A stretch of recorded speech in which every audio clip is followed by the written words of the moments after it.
Bueno, hoy se celebra el Día del Periodista y para mí es un gran honor, una gran distinción, pues, que se me haya asignado hacer esta entrevista con don Emilio Sinclair, un pionero del periodismo aquí en Panamá.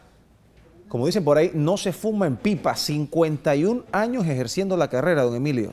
Así es. Qué orgullo poder conversar con usted. Sí, 51 años ejerciendo la carrera ya como empleado de la Estrella de Panamá, que yo empecé en el año 64, pero antes de eso ya yo escribía cuando tenía como 12, 13 años. O sea que es una vocación Vocación por desde que naturaleza. tiene prácticamente uso de razón. Sí, o sea, yo no sirvo para más nada que para periodista. Qué y bueno. Dios me ubicó donde yo me gustaría estar, en periodismo. ¿Dónde empezó?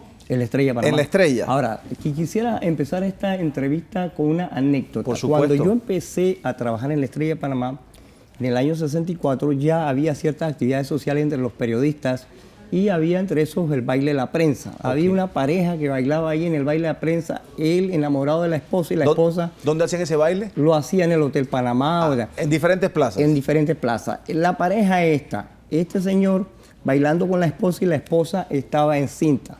Bueno, esa pareja es Cañita Correa y Marta Yolí, y el muchacho que está en el vientre era Fernando. No puede ser. Sí, estamos hablando del año 60 y pico. Ya, sí, claro, Fernando es casi conmigo, así que 68 debe ser, más o menos. No. Entonces, el que estaba para que usted vea... En el vientre de su madre era Fernando. Era Fernando Correa Yolí. En el baile, ¿cómo se llamaba el baile? No, eran los bailes de la prensa o las actividades prensa festivas, pero entonces iba Cañita con la señora Marta y el que estaba embarazado era Fernando.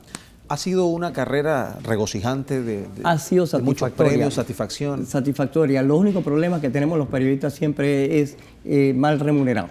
Mal remunerado. Pero es una carrera que me ha permitido ir a Israel, a Egipto. Ha viajado mucho.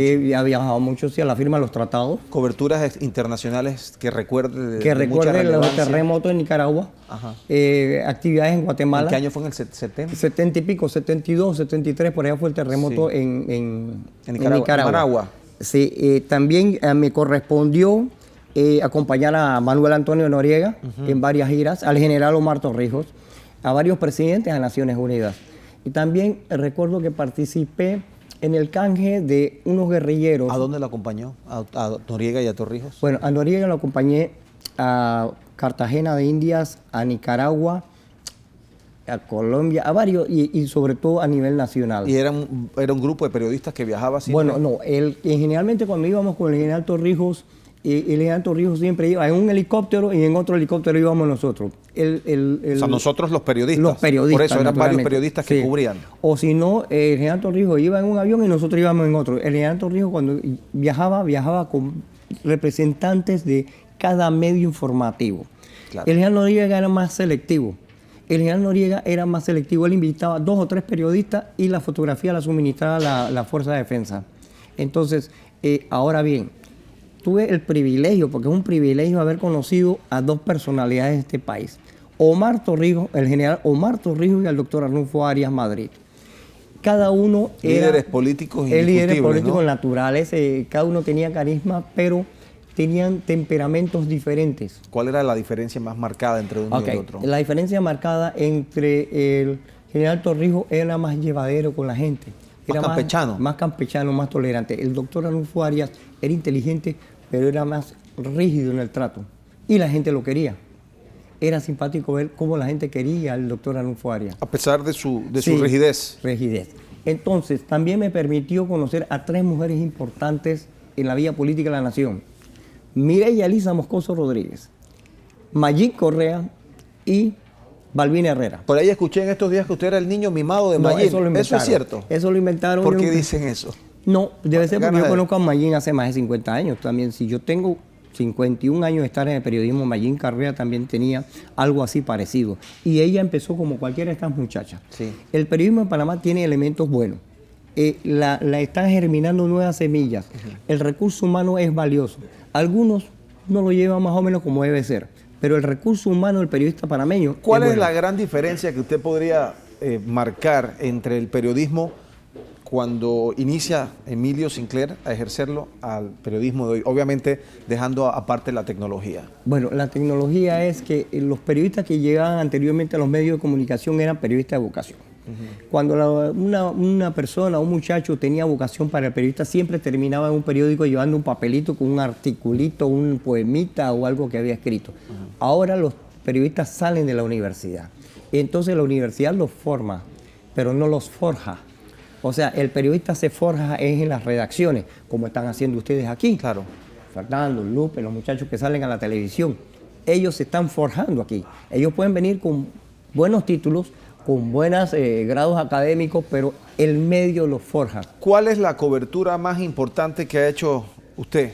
La firma de los tratados. La firma de los tratados. Sí, la firma de los tratados. ¿Qué es lo que más recuerda puntualmente de esa cobertura? Debe haber un momento cúspide, cumbre.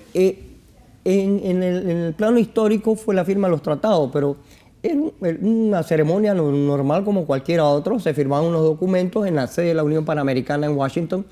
Pero lo que a mí también la fibra esa periodística que a mí más me gustó fue cuando tuvimos que rescatar a un grupo de guerrilleros heridos en El Salvador. Resulta que los guerrilleros del Frente Farabundo Martí para la Liberación, sí, permítame explicar, quizás voy muy rápido, pero es que también me emociona. No, está muy bien. Los guerrilleros del Frente Farabundo Martí para la Liberación habían secuestrado a la hija del presidente José Napoleón Duarte. Las negociaciones se efectuaron aquí en Panamá. Entonces, ¿qué sucede? Que los guerrilleros solicitaban entregar a la hija del presidente Duarte si ellos permitían sacar a los guerrilleros heridos. ¿Cuándo fue esto? Eso estamos hablando de los años 80 y pico, 84, 85, por ahí.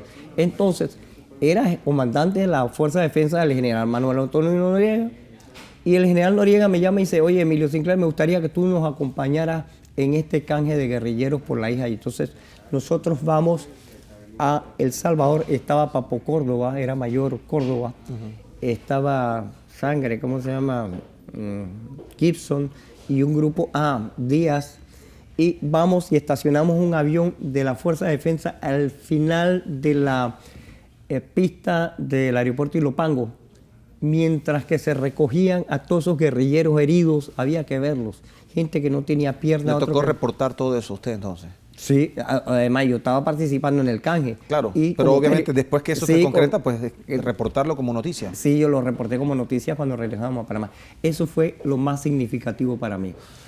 Usted ha pasado por diferentes décadas de periodismo aquí en Panamá y siempre se cuestiona la libertad de expresión en Panamá. No hay tal libertad de expresión. Sí, la censura en Panamá. ¿Ha habido realmente censura en Panamá? ¿En qué época se ha dado más fuerte? En todas las épocas se han producido censuras en Panamá. Eso es libertad de expresión. ¿Todas? En todas. Eso es un cuento. Antes y después de la época democrática. Y ahora todavía.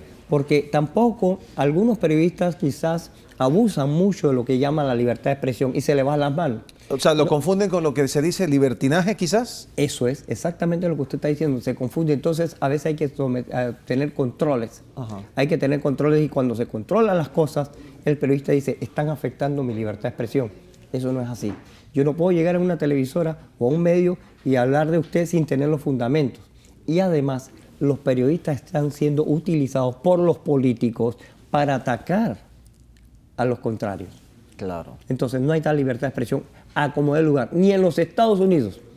Libertad de expresión para decir las cosas correctamente, sí, pero no para atacar, no para ofender, no para herir. Siempre hay un pequeño sesgo editorial dependiendo del grupo de que se pertenezca. Las cosas se pueden decir siempre y cuando el periodista tenga la habilidad para escribirla o para decirla. Entonces ahí sí se puede aplicar la libertad de expresión. O sea, entonces el lector o la persona afectada entre líneas se podía percatar de lo que se está diciendo. Don Emilio, felicidades por esta larga carrera.